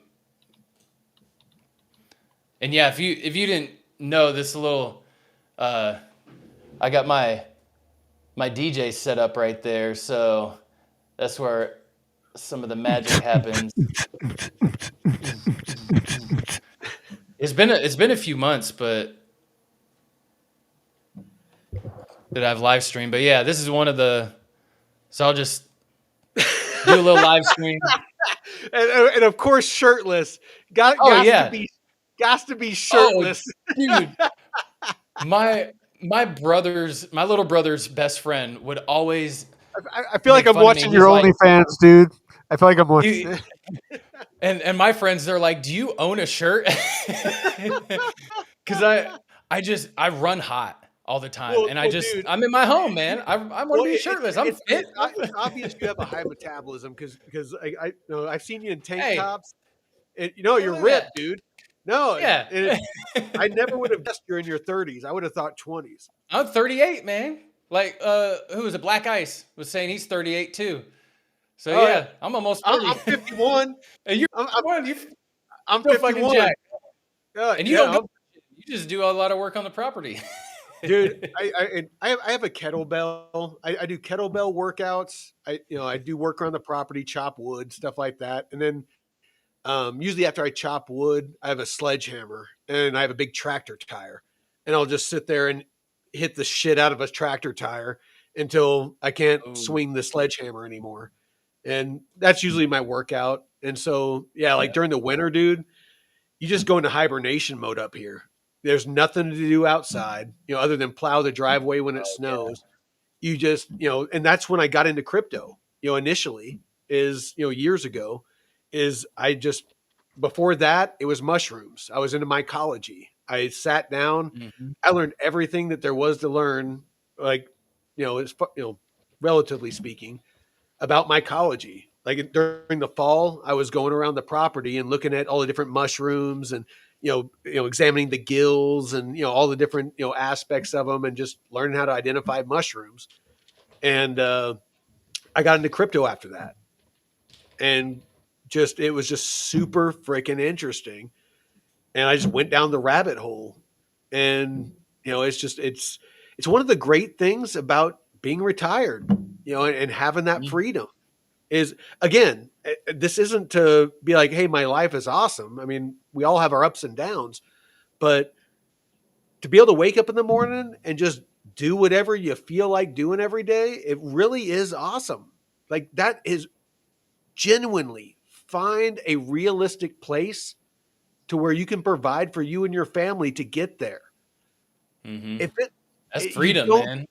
that Not is tied true, down to a dude. anybody That or remove anything. that removes you from the hamster wheel. That Mhm. removes you from the rat race. You can do nothing but spend time with your family and enjoy life.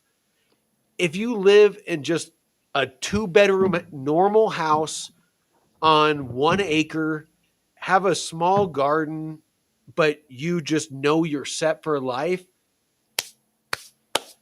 done. Mhm. Nobody sits on their deathbed and wishes that they would have worked more. Every single person that is on their deathbed, they wish for more time. And it's Mhm. mostly for more time to spend with family and loved ones, have experiences, just live life. Get to that finish line as fast as fucking possible. That's the game. The Mhm. game isn't to have a Lambo and a mansion and a jet. The game is to get off the fucking hamster wheel as soon as fucking possible.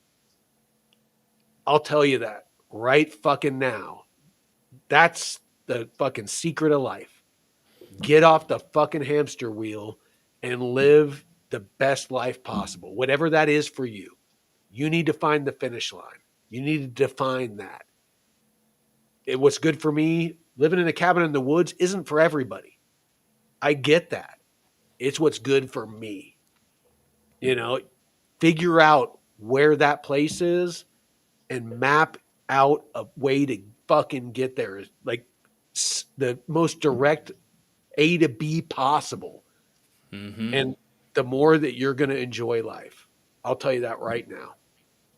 Dude, when the day I have kids, I want to be able to homeschool them or do an unschooling. I don't want to send them to public school and do all that bullshit indoctrination. I want to be able to be at home and be with them and raise them myself with my so, not having other people raise them.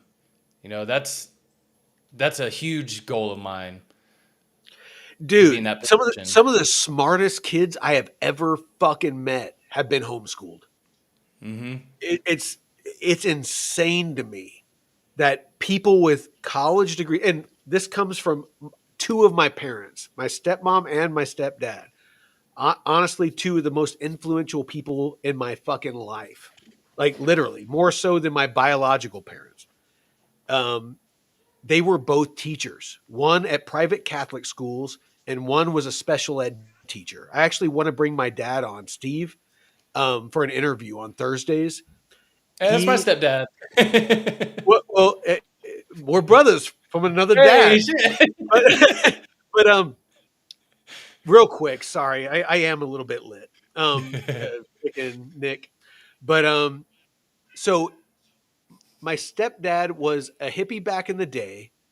His sister, my aunt, had severe Down syndrome and lived to be 76, if I remember right, which is unheard of in Downs. She Holy was shit. she was bedridden. She was the on record. She lived to be the oldest out of everyone that has severe Downs. Like, Jesus. she was that much of an anomaly. But it inspired him to get involved into special ed, special education. And he was a high school special education teacher, one of the most humble, one of the most genuine, like, has the highest level of integrity of anyone I've ever met. And just everything that you'd want to be, if to be a man. This Mhm. Steve was. and yeah, he uh, dedicated his life to being a special ed teacher. He even volunteered at the prison to teach inmates how to get their GEDs. Just didn't Oh get paid at shit. all. You know, just wanted to help other people. Just that giving of a person. But yeah, I was thinking about having him That's awesome. on Thursday. Damn, how crazy. Cause yeah, my stepdad's name is Steve, and he really like he was when I turned 13, he got sober from drugs and alcohol, and you know he was a crank smoker and real Wow. wild dude. But the thing is, he was always there, like coaching me in baseball and playing with me and shit. And you know, even though he was a drunk, he was still a good father. But when he got Yeah. sober, he was changed his life, and I was old enough to really see the shift. Mm. And fuck, man, I'm so grateful for everything he taught me. And he was a ex army guy, and Nice. had us fucking cleaning and doing chores and stuff. So I was disciplined my whole life. But I'm grateful for that. I hated him at the time because he was Of an course. asshole. But Of course. No, now, man, dude. we have a great relationship. No, honestly, it's weird that you mentioned that. You know, the evolution of going from, being a kid and resenting being like told when to go to bed and what to eat and how to, Getting your ass whooped and yeah. I mean, I remember having to go out and pick, like, I know this sound makes me old as shit, but I had a great aunt that, like, I was born in Missouri. I was born in Missouri. And my great aunt, she was born in the 1800s, like the late 1800s. oof. And if I didn't say sir or ma'am, if I didn't do the sir or ma'am sandwich, Hmm. yes sir, no sir, yes ma'am, no ma'am, Ma'am, no ma'am. I had to go outside and pick a switch and come back in, and whatever switch I picked, stick or twig, is what you got a fucking whooping with. And it Yeah. was like a double-edged punishment. You had to go pick the tool that was going to whip your ass. So Oh man. it's psychological and physical. So back in the day, hell, I grew up in Texas. Like in grade school, they had a paddle. Like the teacher literally had a paddle on the wall. And if you Oh yeah. misbehaved, they had permission to paddle you, like physically fucking paddle you in front of the Yep. class. Back in the day, I you could like do that. My uncle got this. that when they Yeah, were kids. no, dude, I got it. I got it in fucking You got third it. grade in Clute, Texas, down by Oh Galveston Island. shit. Fucking, I got my ass paddled on the regular. Oh man. if if I would Ugh. have known then what I know now, whenever my teacher paddled me, I would turn around and bite my lip. Oh, fuck. Really creep them out. Oh, dude, and I'm also grateful because we moved to South Carolina from California when I was Yeah, 13, and that's when I learned the whole like yes sir, no sir, yes ma'am, no ma'am, yeah, because we didn't do that in California, but the South, I mean, this was 2000, 2001, so it was still early, before social media and all that shit, and we still had to go outside and play, and I mean, I learned a lot more about respect and respecting people and Southern hospitality and values and stuff. So, conservative values, and it was a I appreciate that experience so much, even though I didn't really enjoy that area a whole lot. I appreciate it for what it taught me, there's and I still use that. Yes ma'am, no ma'am for not everywhere, but I still do. I do it anytime it's obviously that somebody's my elder. I Yeah. just, out of instinct, I do it. It's either that, or if they're in a position of authority. I do it just Yes. because Yes. it's a sign of respect. I'm not saying Mhm. you're old or incompetent or anything like that. It's how I was raised. It looks like Nick Dunn says that he's from Missouri, north of Kansas City. I was born in St. Louis. The area that my hill people family are from, my hillbilly family's from, is Piedmont and Poplar Bluff. So it's in the southeast corner next to Arkansas, of Missouri, and so it's country as shit. But but honestly, it's a beautiful fucking area. It's kind of southeast of Fort Leonard Wood, military base, army base in Missouri. But Lake of the Ozarks, all that, all those crystal clear rivers, that I was talking about in Arkansas, it's the same thing. Mhm. There's a limestone, like natural water slides. As kids, we would go and go down the natural water slides, and so like there's big pools of water that you slide into, and all the adults would be drinking and barbecuing, and all the kids are sliding in the river. So it was just a ton of fun for everybody, and it's just country living. Freaking good food, good people, and good times. Yeah, um I have a brother's trip every year, and me and Rob, my older brother, were looking at some places in that Tennessee, Alabama, Mississippi area. Not quite Missouri, but just we like to Okay. go out in the middle of nowhere and just have a fun camping trip and shit. But we went. It's not like Deliverance, is it? No, no, no. Man.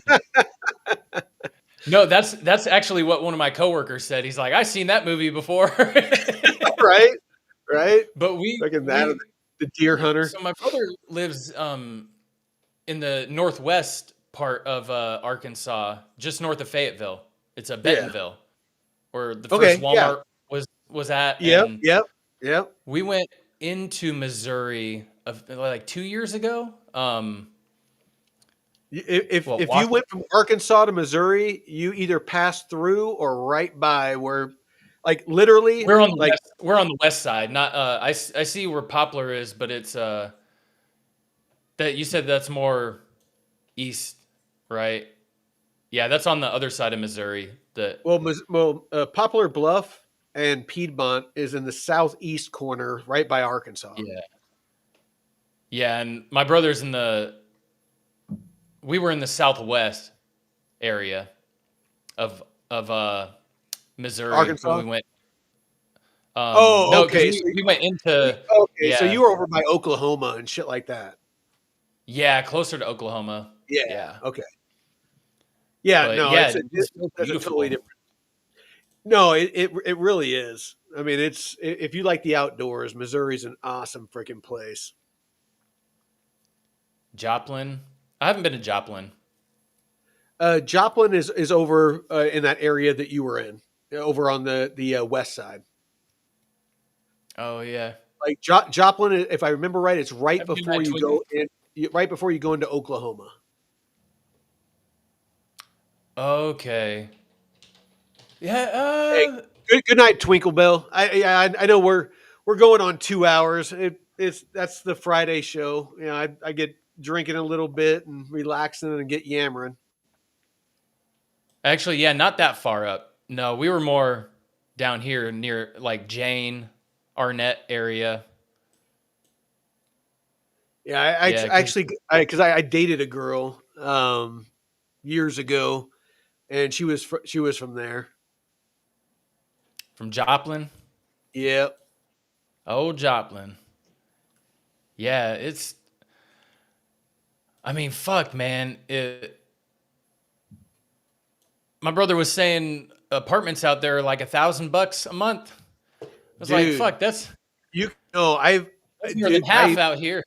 honestly, I really, in retrospect, I really wish I would have bought in Missouri and built my cabin.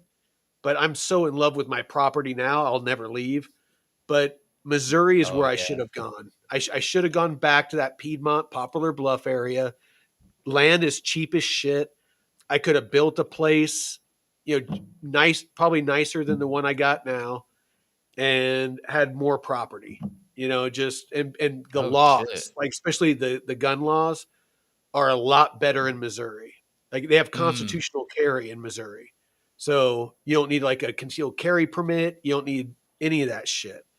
It's just fucking, you have the right to own a gun. Damn. Yeah, I gotta take my test for my firearm license here in California. Dude, that chaps me like so bad. Silencer, the tax stamp on silencers, and I don't care. If again, YouTube, again, we're not monetized. If I can do whatever. Yeah. Silencers should not have a tax stamp. Freaking, I am 100% for there to be some sort of basic course. Just like driver's ed. Before you can drive a car, you have to go through driver's ed. Yeah. Before you can own a gun, you have to go through some sort of firearm safety course and Yeah. get signed off that you can responsibly freaking handle, properly clear, you know how to handle a All the firearm. features, functionality. Yep. Exactly. It's like, Yeah. a bit of a waiting cool off period, a week or two, cool, some basic training, absolutely. But other than that, there shouldn't be all these people that are having, freaking, they're not accidental discharges, they're negligent discharges. They're basically people Yeah. that don't understand how to properly clear a weapon before cleaning it or before handling it. They don't understand that unload, fucking show clear before you hand a weapon to somebody else, in a training environment and things like that, just because it's the safe thing to do. These are Mhm. things that need to be taught. It's just, so yeah, I'm all for, some basic education before, somebody gets, a tool that's capable of, fucking killing somebody. Yeah. Yeah. Yeah, I was looking at the manual. My ex's brother, I reached out to him and he sent me some stuff to read through. So I gotta take a test, and I think it's like $20 or so. But I'll be, um, well, maybe after my 2 months off of work, I'll have some more money I can spend to get a firearm, unless I can get someone to donate me one for Christmas. Yeah. But I'll be looking at getting something soon. Man. Oh, Yeah, there's just a lot of places to live, man, that have good dude, opportunity. that's, and again, like I said, not to harp on it, is, figure out what you want to accomplish and fucking make your plan. It's just, like I said, quicker you can get to that finish line, the better.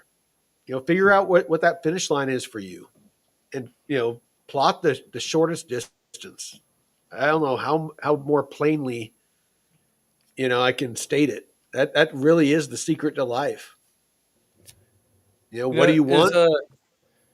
in that area you're at, the Idaho, Washington area, how are the ladies out there? Are they respectable and, worth There's the there time?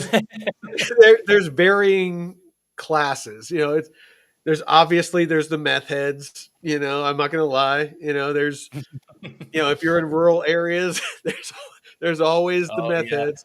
Yeah. But there's there's plenty of ladies of great character. My ex, she's of freaking top shelf lady. Very driven, very successful. Owns multiple restaurants. Uh, you know, just, beautiful, like everything about her, fucking awesome. Mhm. But that's one side of the spectrum. Then you got the methy side of the spectrum. It's just, no matter where you go, you're gonna find, different qualities of ladies. It's just, Mhm. where, again, what's your target? Yeah, what's your flavor? Yeah. Where do you fall on the spectrum? Yep. Exactly. Yeah. Yeah, Nick Dunn, Nick US Dunn. chicks. Honestly, I'm wondering where I'm going to venture to whenever I do decide that, I want to give, ladies another shot. It's I'm thinking either. overseas or yeah, like the Midwest, probably Texas is probably where I would go to find Oh somebody that man. all of our goals align.